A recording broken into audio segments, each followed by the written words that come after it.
My wife's Uncle Quentin was in his early 80s when we called to say we were coming to the family reunion in Old Appleton, Missouri.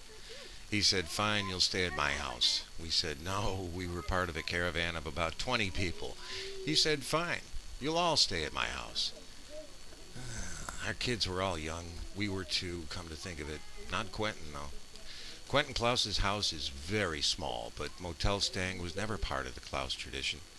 There was not a kid or adult who was happy about it, but each had plenty of time on the long trip south through Illinois to kiss goodbye to all the sweet memories we'd been anticipating, especially the kids who were already missing the pool they never swam in at the motel. It came out that Quentin didn't have air conditioning, let alone a pool. He did have a horse, but it was too old to ride. His yard had chiggers, so you had to wear knee socks, and he might be a bit slowed down because he had prostate cancer. Most of us had never met Quentin, but we'd heard the stories. His sister said he was a real cowboy, which came in handy when I explained why he didn't have cable. We arrived in mid-afternoon, stepped from our ice-cold vans into a hot, hostile, alien atmosphere. We could smell the ultraviolet, see the rays hit the white gravel, and light up the undersides of our slippery chins. Standing perfectly still was the natural thing to do. Our shadows made crackling sounds. Otherwise it was quiet. Birds leaned on tree limbs in a stupid silence. Dogs ignored mailmen. A chicken bone lay blanching, but antless. They weren't stupid. We were, for we had come here on purpose in a day when the Weather Channel was a very big deal, and we had no idea how to survive.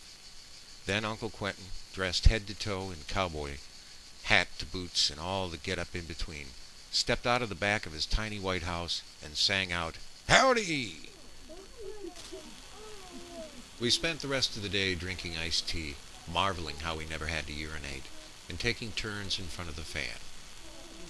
And the only weird part was the half-hour break for Quentin's fishing show, which he insisted we all watch. It starred a friend of his, but he couldn't get good reception. The kids never heard of bad reception. Quentin never heard of kids that never heard of bad reception. He thought kids today were raised on television, but they weren't, and that impressed him, he said. But as the show wore on, his visitors from Chicago began to reveal their more sarcastic sides. Some may have taken to imitating the grizzled old fisherman in the rowboat on the mosquito pond with the hand-rolled cigarette stuck to his lip, especially his colorful views on catch and release, which he regarded as a kind of bulimia. No. By late afternoon, the humidity had risen to towering thunderheads that planned to haul every last drop of Missouri's water across the state line to Illinois. But as the sun dropped, so did the temperatures, and by the time it was dark, it was cool and dry. Immediately we found our energy, put up the tents, rolled out the sleeping bags, and wondered what now.